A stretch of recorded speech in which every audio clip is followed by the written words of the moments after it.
What's up, guys? There go the pencil here, back for another edition of Tier List Tuesdays, and here we are to rank the Kingdom Hearts games.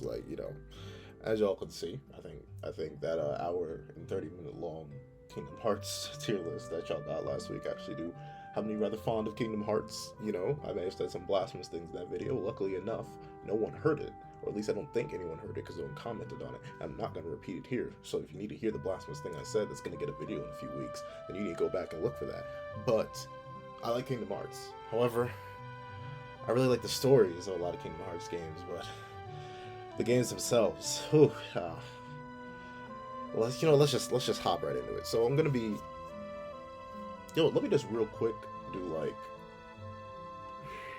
I'll give you all kind of like two tier lists in one because I'll rank them story wise and then like game wise. So I'll do game wise really quickly, just like as a game where I think some of these go.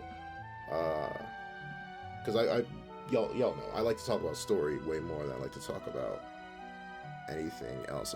Is this like the regular versus final mix? I think it's regular versus final mix. Regardless, I think game wise, yup. Yeah. Yeah. Let's see. There you go. There you go. Let's see. Kingdom Hearts 2 still goes up there. Yep. Kingdom Hearts 1. Yep. You go up there. You go up there. What are you? I can't even tell. There's so many versions of Kingdom Hearts 1 here. At least I think that's Kingdom Hearts 1. I can't tell because the picture's so small. But we're just going to assume, I'm just going to say all that's Kingdom Hearts because that's what I recognize it as. I know that's going to be a weird hot take.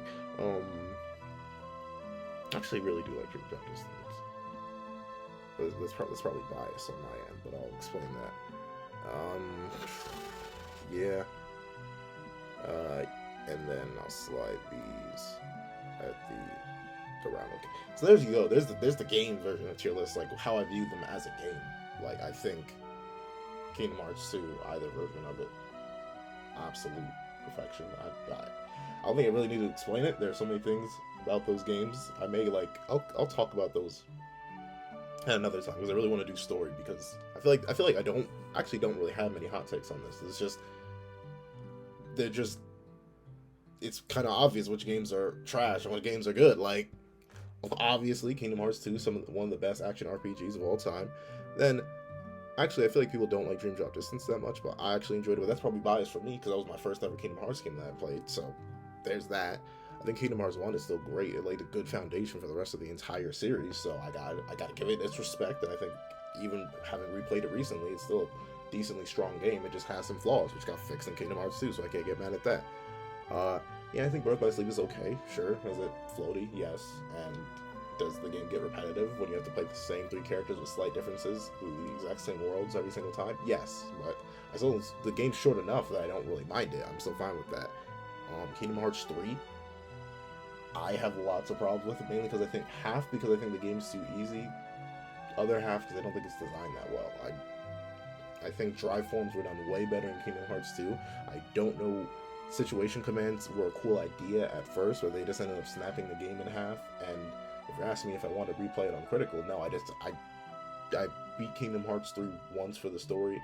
I may replay it sometime in the future, but I have really no reason to ever replay that game again. Meanwhile, I replay Kingdom Hearts 2 on probably like yearly or every 2 years, bi-yearly, something like that, because I love the game so much.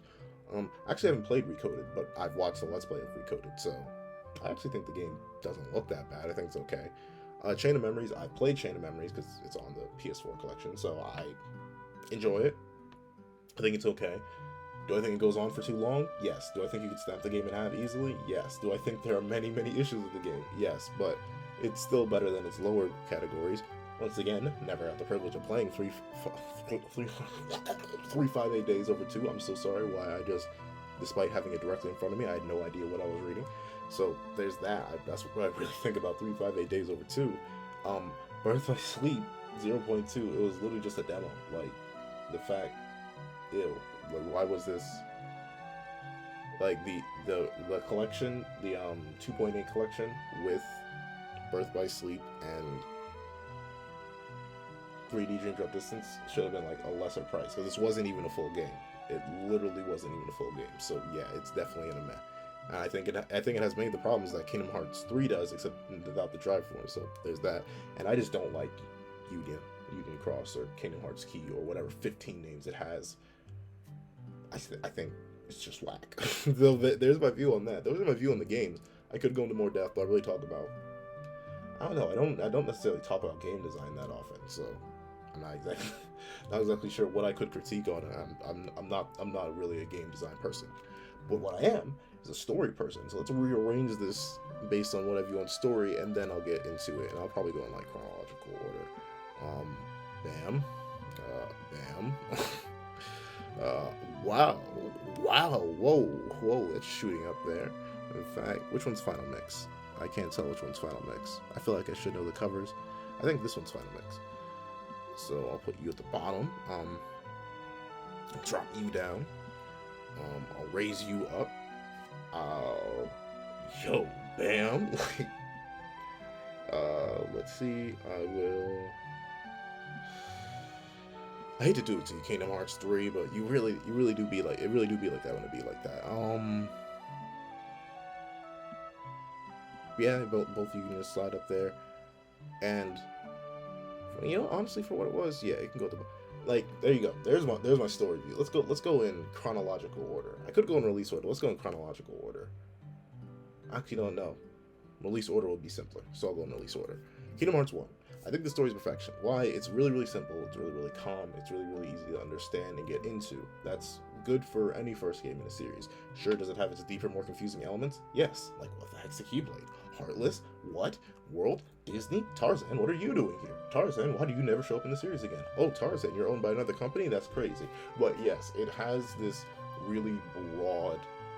It casts a very wide net, as you would expect for a crossover between Disney and Final Fantasy to do. It appeals to everyone, and I think that's really solid. And I think the story they managed to tell, even with all its little complications and weird things like, Kyrie's inside me? Yeah, all that stuff, it is a bit weird. I will give it that. I will never, ever argue that even Kingdom Hearts 1 wasn't weird. But I love it for that. It's such a neat little game story-wise.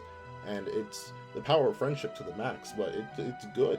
I'd say it's really solid on how it does it and how you grow to care about every single character because they get a split amount of screen time. And then usually, if you're just a regular kid, you had some interaction with Disney somehow in your childhood, so you don't even really need that much introduction to the lesser villains like all the Disney villains, because you have seen every single one of them somewhere. So the main villains, like your Ansems, even your Maleficents, your Riku, all of them, they got their nice involvement in the story, how they contrast with Sora, how they proved as different foils to Sora, and the final twist of Kingdom Hearts being light was predictable, but still very good.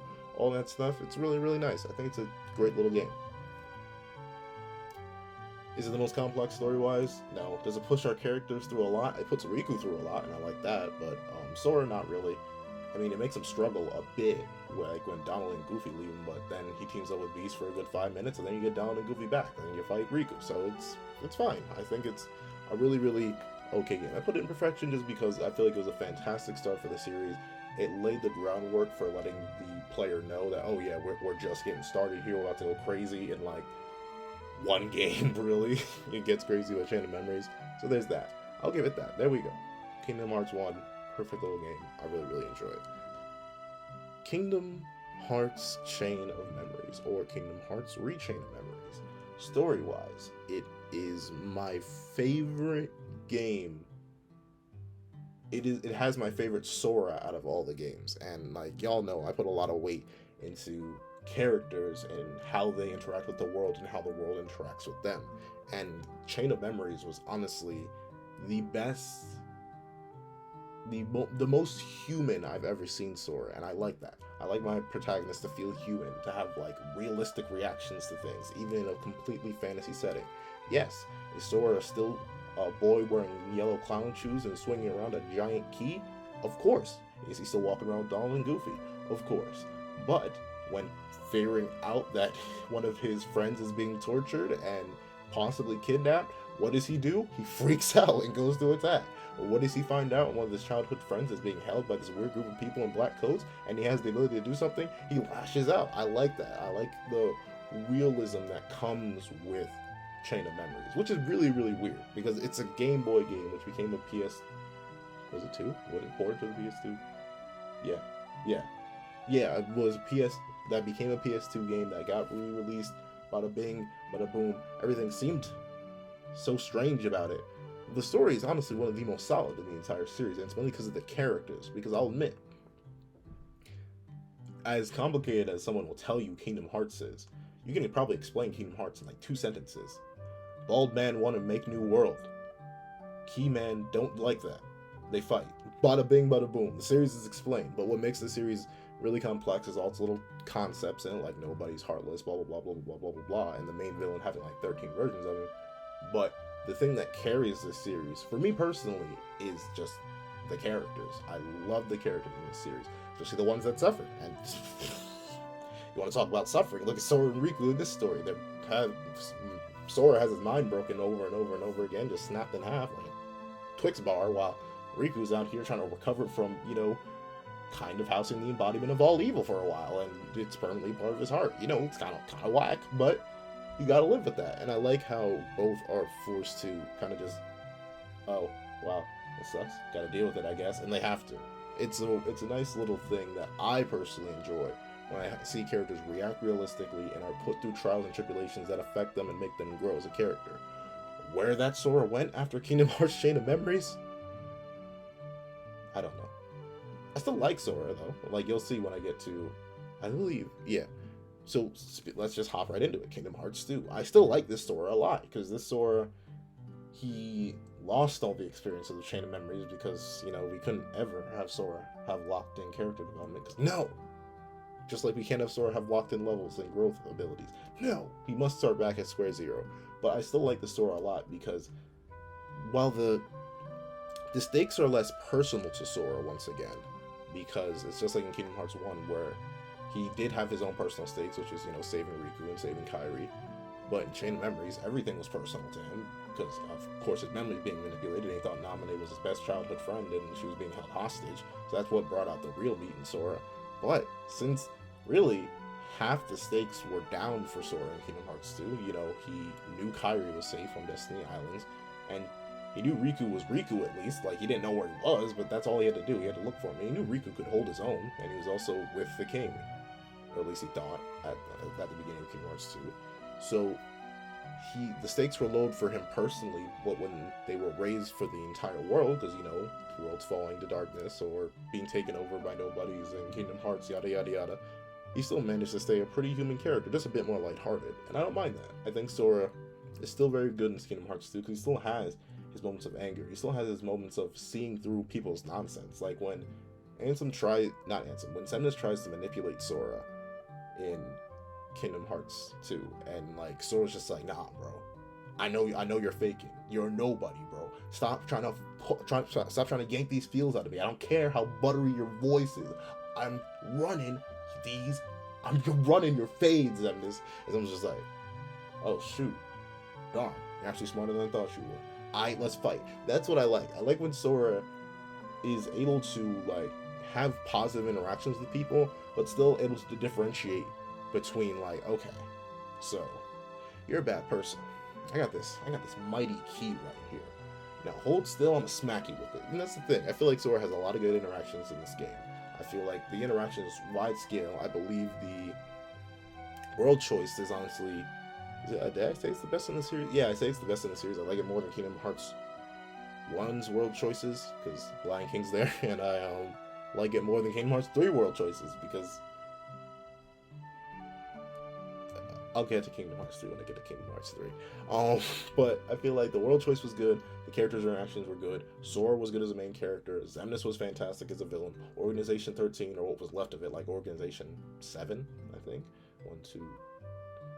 Xemnas, I think it was like Organization 8.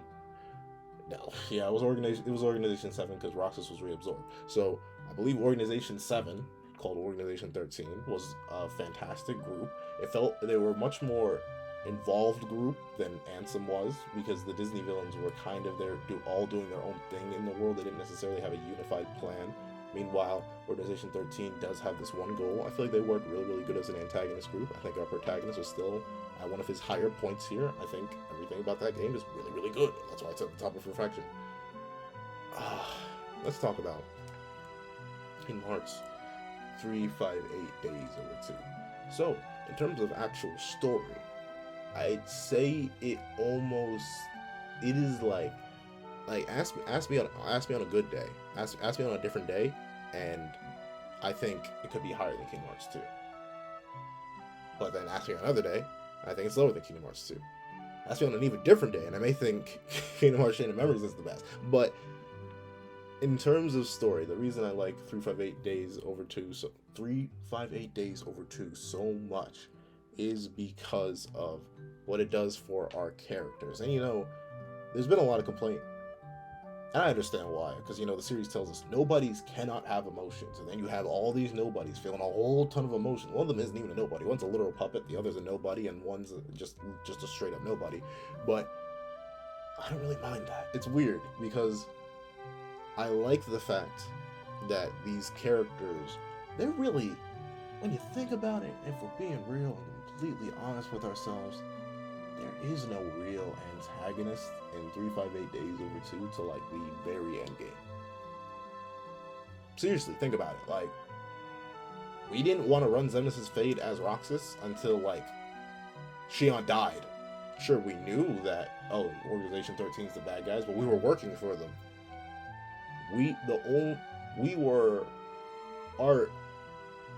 Our antagonists became our friends because of situations outside of our control. And I like that. That's good. That's really, really solid. And while it does leave the game without a primary focus of an antagonist, and that's one of the game's main issues, it feels like a lot of busy work except for the cutscenes with your friends. I still think it's really, really good because the game builds so well through this you being nothing, to growing to have a connection with Axel, to Xion being nothing, then growing to have a connection with Roxas, and then Roxas connecting the two pieces together, only for due to different factors for the fractures starting to build in the foundation of this friendship, leading to conflict between all three.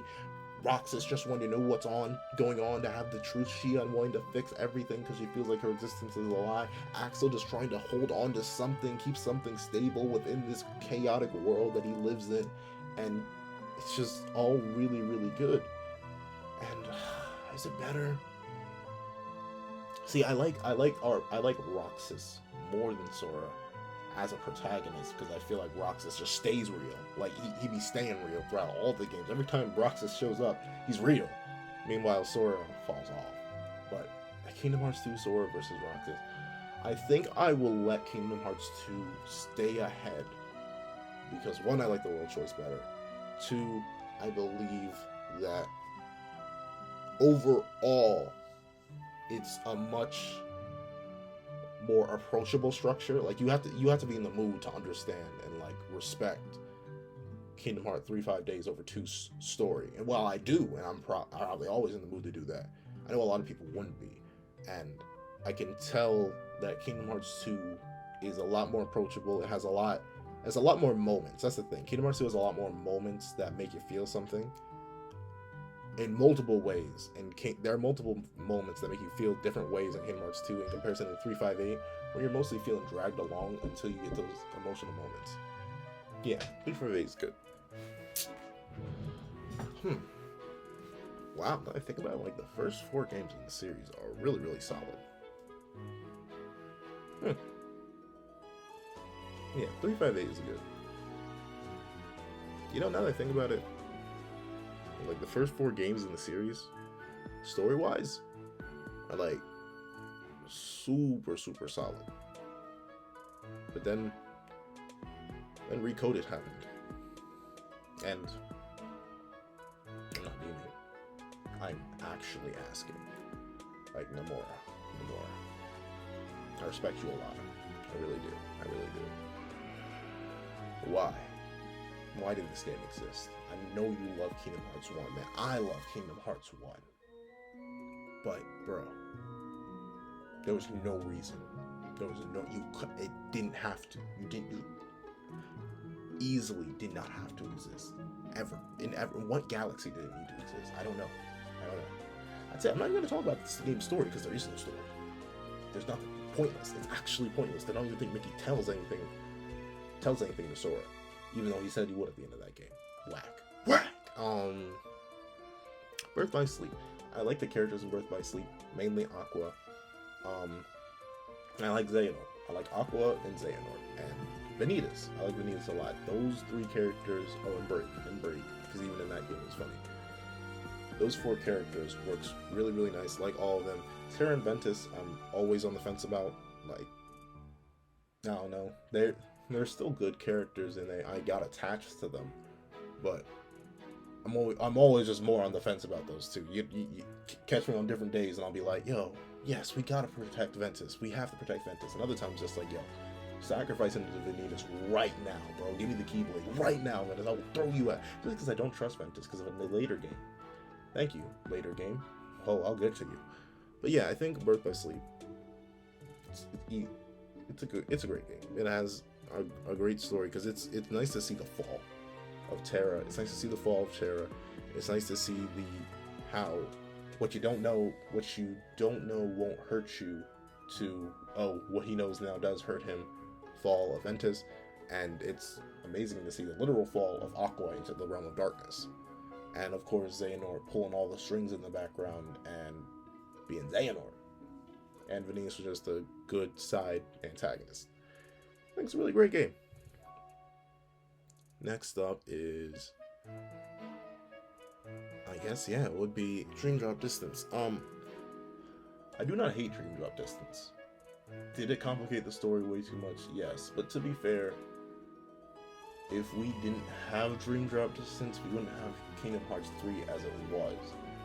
But also, to be fair, I'm not exactly sure if I appreciate the Kingdom Hearts 3 that we got. So, there's that. There's really that. But, I don't know. I think it does horrible things for Sora. I think Riku's still as solid as Riku's ever been. Riku is also like Roxas. He's just real in every single game he pops up in, even when he's fake, as with Kublika in Chain of Memories. Yeah, that's really it. It sets up the time travel mess, but I think young Xehanort is cool enough. I think Xehanort himself is still cool. The weird time travel shenanigans is what drags the game down the most. And of course and this is one I will get mad at with everyone else. That nobody's acting like they have emotions or having emotions or whatever, I don't mind. Whatever. I'll let that slide. What I won't let slide is why, bro? Why are they not masters? Tell me, yo, Yen said, how many times have you saved the multiverse? I want to hear it. I want to hear it, bro. I was a Keyblade master back then. I don't care what you were back in the day, bro. Sora? You know how many times Sora saved the multiverse? Twice. For you. When you're sitting up in this tower. Shut your mouth, old man. Unless you want to run Sora's fade yourself, you better give him that mastership. I don't care. Where were the balls of light, huh? All that Aqua and Terra had to do were smack around some balls of light. And suddenly Aqua's a master. You're telling me my boy Sora, who pulled up on 2 separate organizations technically, the villain organization in Kingdom Hearts 1 and Organization 13 in Kingdom Hearts 2, he accidentally ran fades with multiple members of Organization 13 in Chain of Memories. So technically, you give it to my boy Sora, he saved the world 3 times. And he still ain't no master? That's cap. I'm sick and tired of the answer. You just gotta slide Sora that mastership. Yo, you lucky Sora's a pure heart. He didn't fall to darkness. He didn't pull a Terra. Shoot. I may have pulled a Terra if you tell me I ain't a master after I saved the world 3 times. Come on now, bro. That's whack. I guess it's time to talk about... Yeah, Kingdom Hearts Key. I don't like it. Because now it's made me distrustful of Ventus. Like, bro, come on now. Ventus literally was just a good boy, and now you made him a murderer. Like, and that's all I know. If some new update came out, I'm not paying attention. I just occasionally, I check. Like, every month or so. If any new information has come out about that game. Because the fact that we have this slow, drip-fed story across multiple months, multiple years, it's a mess. And I just don't even like talking about that game. It's why I hate Kingdom Hearts Key. Literally, why do you exist? And Same with the 0.2 Birth by Sleep. It kind of ruins Blake points. That's another point that a lot of people bring up, and I agree. Makes Mickey even more, not just a useless character, but an actual bad character. Like, he literally left Aqua for over a decade.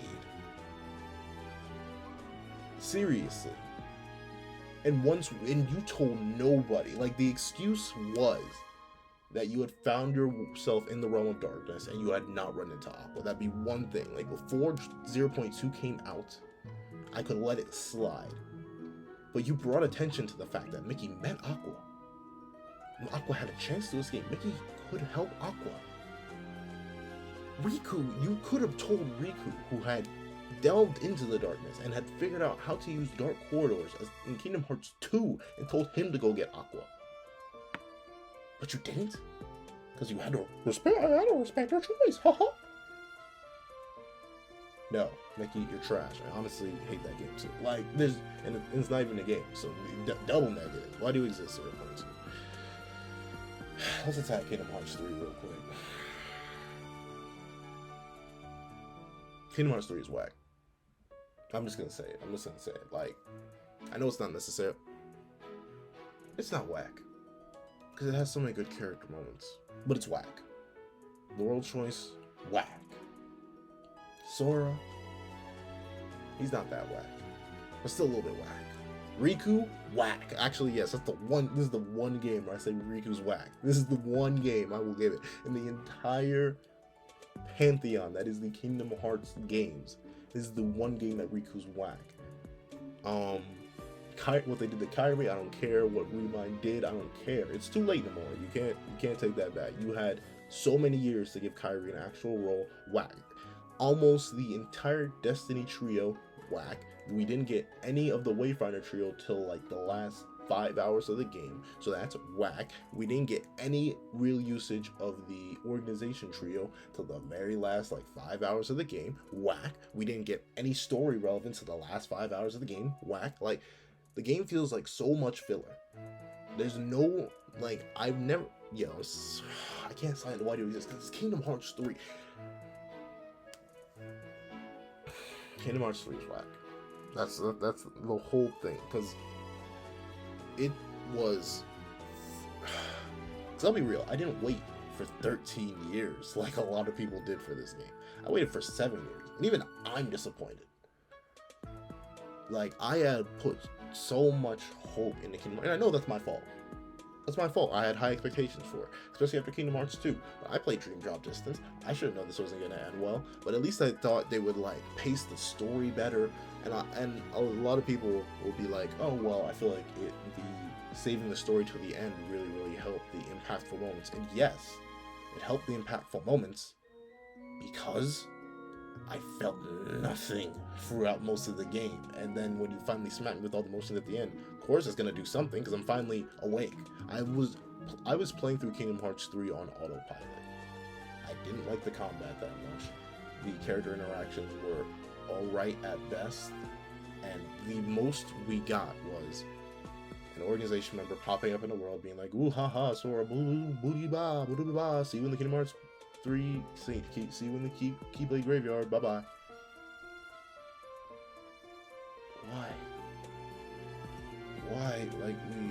Why? Kingdom Hearts 2 had better pacing than that. Kingdom Hearts 1 had better pacing than that. No, I'm not gonna say it. I can't really even. Actually, no. Kingdom Hearts Chain of Memories have better pacing than that. Like, why? Why was Kingdom Hearts 3 was a game that was in development for a couple of years. I know it's not the full 13 years, whatever, but it had time. Nomura had time to at least plan out a better game, and we didn't get one. So Kingdom Hearts 3 was the game that many people waited for forever, and it would be so disappointing. It turned out to be a meh game. If you had given me just the last 5 hours of that game, then maybe it could shoot all the way up into perfection. Because I cried. I'll cry. I'll tell you straight up. I cried during Kingdom Hearts 3's ending. Not the ending of the game itself, but throughout like the Keyblade Graveyard, there are moments where tears started coming down my face. I didn't know what was happening. Suddenly, yo, did my Sharingan awaken? Is that blood? Was that Amaterasu? No, I was just crying, and that was good.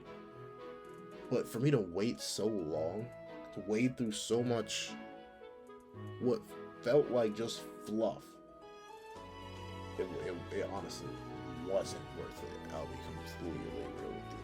And there's that.